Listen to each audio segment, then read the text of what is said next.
سوتیلی ماں کا حق و رحمت۔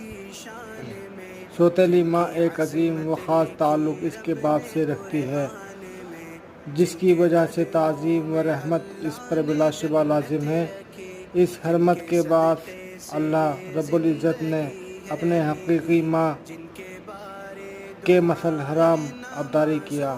حدیث: رسول اللہ صلی اللہ علیہ وسلم فرماتے ہیں، بے شک سب کو نکوکاریوں سے بڑھ کر نکوکاری یہ ہے کہ بیٹا اپنے باپ کے دوستوں سے اچھا سلوک کرے۔